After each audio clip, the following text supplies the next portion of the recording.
Hola, ¿qué tal? El día de hoy vamos a ver una pequeña formación sobre lo que es gestión de alérgenos alimentarios. Mi nombre es Sixto Martínez. Me presento primeramente. Soy ingeniero químico con una maestría en ingeniería industrial y una certificación como consultor profesional de la Universidad de Florida. Adicionalmente tengo 18 años, ya 17, 18 años trabajando con los programas de inocuidad alimentaria, que es el tema que nos compete el día de hoy, y soy profesor universitario de la Universidad Lisandro Alvarado aquí en el estado Lara, de la asignatura Química de Alimentos. Antes de comenzar, quisiera que llegáramos a algunos acuerdos. Primeramente, que la sesión sea participativa y que no sea un monólogo, sino que podamos interactuar y aprender de las experiencias de cada uno. En este caso, por ser una formación virtual grabada, no tendremos recesos, sino que será corrido y no está el detalle del uso del celular. Pero esto aplicaría para sesiones presenciales. El contenido que vamos a abordar en esta formación son los tipos de hipersensibilidad a los alimentos, las alergias alimentarias y sus tipos, las manifestaciones clínicas de una alergia y los alérgenos más comunes.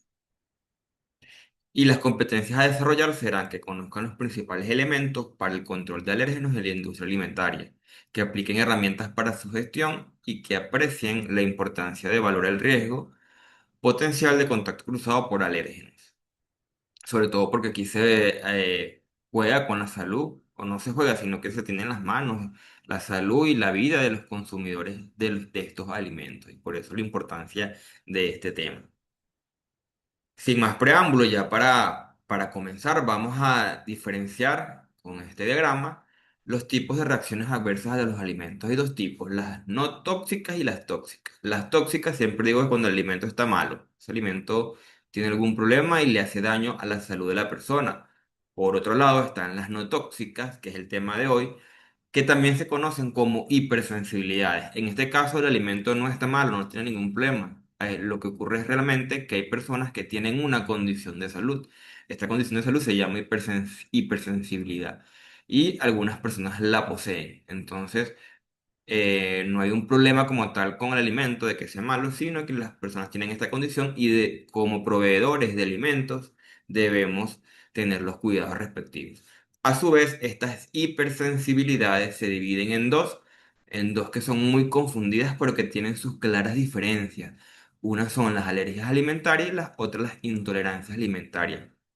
En el caso de las alergias, la principal diferencia es que las alergias son mediadas por el sistema inmunológico. Y como muy bien sabrán, así como en el caso de la fiebre, el sistema inmunológico es muy exagerado en sus reacciones para defender el organismo. En caso de una fiebre, te sube la temperatura a 40 grados para matar a las bacterias, pero al mismo tiempo esa temperatura puede afectar a la persona. Lo mismo ocurre con las alergias, crea una acción o una reacción exagerada para proteger al cuerpo, pero esa misma reacción pone en peligro la vida. Por otro lado están las intolerancias, las cuales no son mediadas por el sistema inmunológico y por ende, aunque es un tema de salud, no tienen la misma gravedad que una alergia, es decir, no se corre en riesgo la vida de la persona. Siguiendo con las intolerancias, tenemos de tres tipos: las enzimáticas, la cual la más famosa es la intolerancia a la lactosa, en el cual la lactosa no es bien digerida por falta de una enzima que no produce el cuerpo, no se digiere bien y por ende produce malestar.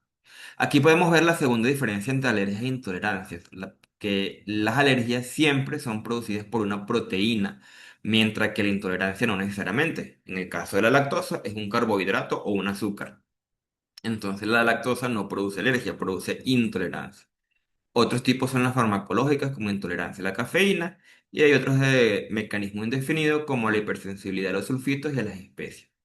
Por otro lado, las alergias se dividen en dos: las que no son mediadas por la inmunoglobulina E y las que son mediadas por la inmunoglobulina E. De estas, las más graves o las que afectan más la salud son las mediadas por la IgE o inmunoglobulina E. Ejemplos de las no mediadas: la enfermedad celíaca, que se produce por la proteína asociada al gluten. Esta condición de salud en las personas les afecta su estilo de vida, pero no es mortal. Por otro lado, ejemplos de las medidas por la IgE están la alergia al gluten, al pescado, a la caseína, que es la proteína láctea. Entonces ahí vamos viendo más diferencias. El gluten puede ocasionar en algunas personas la enfermedad celíaca y en otras personas puede ocasionar alergia al gluten. Fíjense que puede ocasionar los dos tipos, siendo la alergia al gluten más grave que la enfermedad celíaca. Otra diferencia que vemos es la alergia a la caseína, que es una proteína láctea.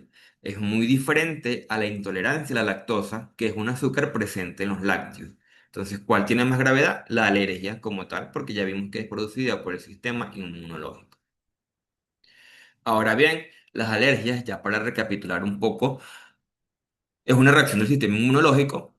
Siempre son a proteínas, proteína láctea, proteína gluten, proteína del huevo que es la albúmina, etcétera.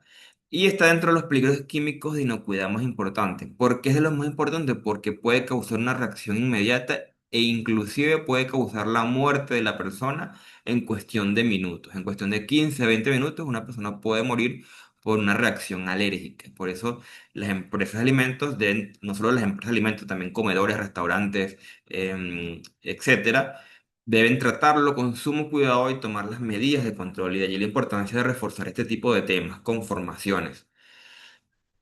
Algunos de los síntomas que pueden presentar las alergias, eso puede ser muy variado y pueden ir de una intensidad leve a una intensidad muy alta, pero en líneas generales son estos: gastrointestinales, inflamación de partes de la boca, calambres abdominales, diarreas, náuseas, vómitos. También tenemos los respiratorios como congestión nasal, que es lo más suave, pero también respiración dificultosa y cierre de la glotis, lo que puede causar asfixia y la muerte. A nivel cutáneo pueden presentarse hinchazones o erupciones y a nivel sistémico un shock anafiláctico que también puede causar la muerte de la persona. Siguiendo en línea con el tema, vamos a ver algunos casos específicos de hipersensibilidad. El más famoso, la intolerancia a la lactosa, producido por la deficiencia de una enzima, que es la lactasa, lo que hace que este azúcar, lactosa, no se absorba bien por el organismo y afecte la digestión y la persona se sienta mal y tenga síntomas como dolor abdominal, distensión, hinchazón, diarrea y estreñimiento. Por otro lado, la hipersensibilidad a los sulfitos puede provocar asma en la persona que lo sufra. Tenemos la enfermedad celíaca, que es muy común oírla hoy en día, es muy nombrada. Se produce cuando se ingieren alimentos con gluten y el sistema inmunológico produce daños en la mucosa del intestino delgado. Esto también genera mala absorción y por ende puede causar problemas de nutrición en la persona. Entonces, son solo algunos de los ejemplos de hipersensibilidades. Ahora, ¿de cuál se deben cuidar las empresas? De todos. Si bien hay unas que son más graves que otras, las intolerancias son las más suaves, las alergias mediadas por la IgE las más graves. Todas son temas de salud y por ende todas son temas de inocuidad y todas están dentro de las regulaciones. En el caso de Venezuela, están todas incluidas. Entonces se deben tomar medidas de control para todos los casos en general. Volviendo a los alérgenos, a nivel mundial se han identificado los 9 alérgenos alimentarios que producen el 90% de las reacciones alérgicas a nivel mundial. ¿Qué quiere decir esto? Que aparte de estos 9 hay muchos más, pero estos son los más comunes y los que a nivel mundial se controlan con mayor énfasis. Hay países que tienen su propia legislación y incluyen más de 9, 10, 11, 12, 13, 14.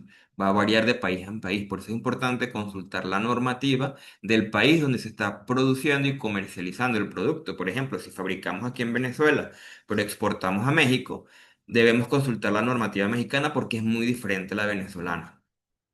Entonces se deben consultar ambas normas. En el caso de Venezuela, solamente hoy en día se trabajan con 8 alérgenos. No está el noveno porque el noveno se ha incorporado más recientemente a nivel mundial.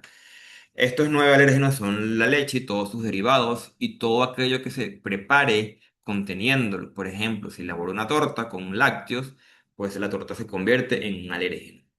Están los crustáceos, que son esto de tipo de langostas, cangrejos, ese tipo de alimentos, los huevos y también cualquier producto que se elabore con este ingrediente. Lo mismo ejemplo de una galleta o de una torta que se elabore con esto. La galleta y la torta se convierten en un alérgeno. Tenemos los pescados, el maní o cacahuate, la soya, las nueces, y aquí hay muchos tipos de nueces, ¿no? Tenemos almendras, nueces de Brasil, avellana, cajú, macadamia, castañas, pistachos, piñones, etcétera. También aquí en este caso se debe consultar la normativa de cada país sobre qué nueces están incluidas y qué no. Tenemos también los cereales con gluten, que mayoritariamente son tres, que son la cebada, el centeno y el trigo. Algunos países, como es el caso de Venezuela, incluyen la avena por contaminación cruzada. ¿Qué quiere decir esto? Que la avena generalmente se cultiva, se transporta, se almacena o se procesa en los mismos sitios donde se hace con algunos de estos otros tres cereales que contienen gluten. Por eso, por contaminación cruzada se considera que pudiese contener. Ahora ustedes preguntarán, pero vemos muchos productos que dicen avena libre de gluten. Bueno, para obtener eso se debe hacer una serie de medidas de control garantizando que en estos cultivos, almacenes y transportes y procesamientos de avena no estén ninguno de estos tres productos o por lo menos no haya una contaminación cruzada. Se debe demostrar como tal. Y el noveno alérgeno, que es de incorporación reciente, desde hace unos pocos años para acá, es el ajonjolí o sésamo. Este no aplica en Venezuela hasta que la normativa sea cambiada. Como les comenté, otros países incorporan muchos más. Algunos de estos ejemplos son las semillas de girasol, la mostaza, el apio, el celery, no el apio, o sea, es el celery como tal, el que es en ramas. Los moluscos, que son calamar, pulpo, este tipo de alimentos. Y por último, el lupino, que es un tipo de frijol. Hay una acotación que es que los aceites refinados, blanqueados y desodorizados de cualquiera de los materiales listados, como por ejemplo la soya o el girasol, no se considera alérgeno. Ejemplo, aceite de soya, aceite de girasol. ¿Por qué no se considera alérgeno? Porque ya vimos previamente que las alergias son producidas por la proteína del alimento. Y en este caso, los aceites no tienen proteína, son pura grasa siempre y cuando, o mejor dicho, son puro lípido, puro aceite, siempre y cuando haya pasado por un proceso de refinado, blanqueado y desodorizado, garantizando que sea el aceite puro. No ocurre lo mismo con las lecitinas, por ejemplo, la lecitina de soya sí se considera alérgeno porque puede contener trazas de la proteína. Bien, para ir finalizando, ¿cuál es el gran problema de estos alérgenos? Que no hay una cura, el único tratamiento seguro es la dieta para evitarlos, tal vez se puede revertir cuando se detecta muy temprana edad, pero generalmente esto no ocurre, entonces cuando la persona lo descubre de ya adulto o un niño más grande, pues la única tratamiento es evitarlos, evitar su consumo. Pero entonces, ¿cómo evitamos el consumo? Lo hace complicado el hecho de que no siempre se sabe la composición de un alimento, por ejemplo, si se come en la calle o en un restaurante, o cuando se compra el producto que si trae su etiqueta, su lista de ingredientes, las personas no sepan interpretarlo o entenderlo, pues ya allí se complica, ¿no? O que haya errores en ese etiquetado, o que las empresas no le den la importancia a ello. No hay cura y la sensibilidad es variable en individuos. Eso también es otra cosa importante. Algunos simplemente se les hinchará la boca o les saldrá alguna erupción, pero a otros la reacción es más fuerte y tienen alguna cierre de glotis y pueden morir. Entonces puede haber variación en la intensidad de los síntomas. Entonces, ¿qué hacen las empresas? Asumir siempre la peor consecuencia, asumir siempre que un alérgeno va a causar la muerte, aunque sea variable entre individuos. Bien, aquí a continuación iría a un espacio de recapitulación que por las características de esta grabación no se va a hacer, en el que se coloca un video y se comparten experiencias y, y resonancias con respecto al mismo. Aquí se hace una pregunta que se deja de qué me sorprendió más de la sesión de hoy. Les dejo esta pregunta como reflexión de manera de hacer metacognición y caer en la cuenta de el aprendizaje obtenido y su aplicación. Para finalizar, les dejo esta frase que dice, nuestra tarea no es la de arreglar el mundo, sino esforzarnos por ayudar a arreglar aquella parte que esté a nuestro alcance.